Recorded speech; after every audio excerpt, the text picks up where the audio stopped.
میں نے کہا چل میں دوسرا اعتراض تیری عقل ٹھکانے کرنے کے لیے کرتا ہوں، مجھے بتا، تو نے کہا خدا عرش پر ہے، اگر تو نے خدا کو عرش پہ مانا ہے، اس کا معنی یہ ہے خدا عرش پہ رہتا ہے، رہنے والے کو مکین کہتے ہیں، جس جگہ پہ رہا جائے، توجہ رکھنا، جس جگہ پہ رہا جائے اسے مکان کہتے ہیں۔ میں نے کہا یہ ضابطہ ہے، مکان ہمیشہ مکین سے بڑا ہوتا ہے، اگر مکان چھوٹا ہو مکین ٹھہر سکتا ہی نہیں ہے، اور اگر مکین بڑا ہو تو پھر مکان میں آئے گا کیسے؟ یہ ضابطہ ہے، مکان بڑا ہوتا ہے اور رہنے والا مکین چھوٹا ہوتا ہے۔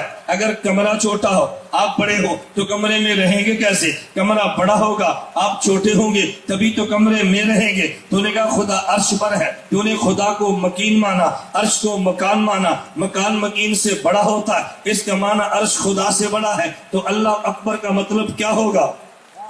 اللہ اکبر کا مطلب کیا ہوگا؟ میں نے صرف دو عقلی اعتراض کیے، اس پر تو کئی اعتراض موجود ہے، میں نے کئی عقیدے چھیڑنے ہیں۔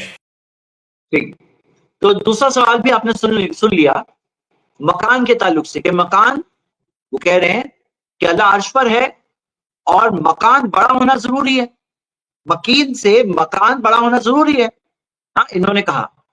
تو پھر سے اگر کاش یہ دیکھ لیتے، اسٹڈی کر لیتے تو کوئی مسئلہ نہیں تھا۔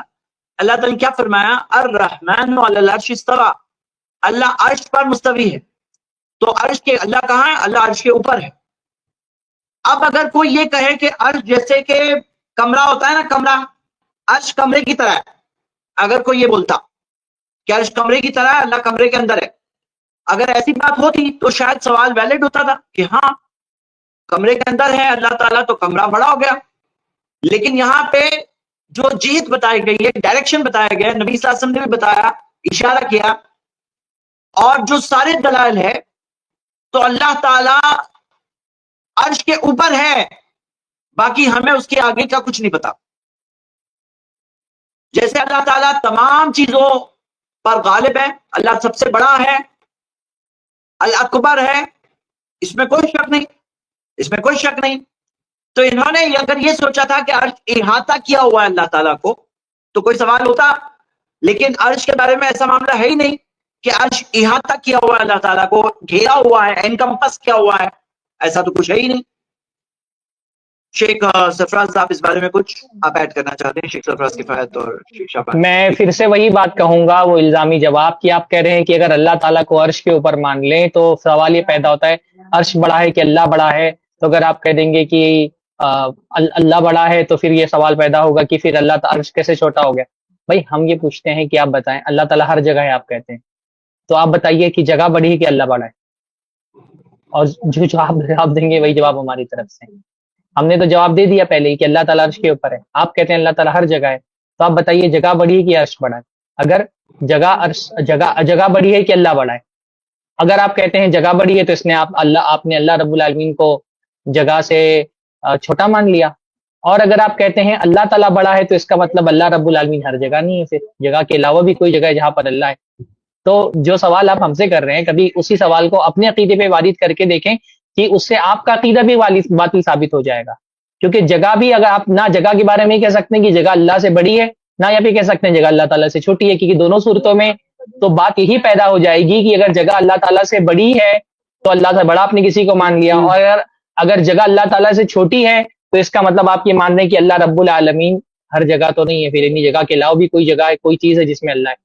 تو اس طرح کی باتیں، خرافات، عقل جب نصوص آ جائیں تو جب آدمی دماغ لگانا شروع کرتا ہے تو اس کا دماغ ایسے ہی خرافات کی طرف جاتا ہے۔ اس لیے سب سے سادہ آسان سا مسلک ہے جو صحابہ کا رہا ہے، جو امت کے تمام ائمہ کا رہا ہے، کہ اللہ رب العالمین عرش کے اوپر ہے، اور اللہ رب العالمین عرش پر ڈیپینڈ نہیں ہے، عرش پر منحصر نہیں ہے، اللہ رب العالمین فوق العرش ہے، عرش کے اوپر ہے، اور اس کو ماننے سے کوئی ایسا آپ کا جو سوال کیا گیا وہ سوال کوئی شبہ انشاءاللہ تعالیٰ اس سے لازم نہیں آئے گا۔ بارک اللہ فیک۔ مومن صاحب کی جو پریشانی ہے وہ اصل پریشانی یہ ہے کہ انہوں نے اللہ کو پہلے تشبیہ دیا ہے اپنے دماغ میں، یعنی عقیدہ ہمارا تو اتنا ہی ہے نا کہ اللہ عرش پر مستوی ہے، لیکن انہوں نے کیا کیا، جب ہم نے کہا اللہ عرش پر مستوی ہے، عرش کے اوپر ہے، تو اس کو انہوں نے اپنے دماغ میں اپنے خیالی پلاؤ پکایا اور اس کو اللہ کو تشبیہ دیا کہ گویا ان کے حساب سے گویا اللہ بیٹھا ہوا ہے، یا اللہ اس پہ سکونت پذیر ہے، یا اللہ وہاں رہ رہا ہے،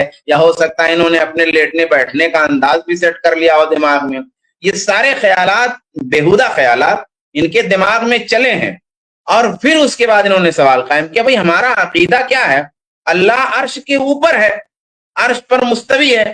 اب اللہ عرش کے اوپر ہے، عرش پر مستوی ہے، اب اس میں نہ بیٹھنے کا سوال ہے، نہ رہنے کا سوال ہے، نہ سونے کا سوال ہے، اس طرح کا کوئی سوال ہی نہیں ہے۔ اللہ عرش کے اوپر ہے بس۔ اب اوپر کا تو کچھ بتایا ہی نہیں ہم کو، بس اتنا ہی بتا دیا ہے، تو جواب تو اتنا ہی ہے۔ آپ نے اس کو تشبیہ دیا پہلے انسانوں سے، پھر تشبیہ دینے کے بعد سوال پیدا کیا، پھر اس سوال کو جو ہے نکالا اور پھر اس کا جواب دے رہے ہیں اور پھر ہم سے سوال کر رہے ہیں۔ تو یہ گھماؤ دار کام جو گھمن صاحب کر رہے ہیں، یہ اصل پوری گڑبڑی ہے۔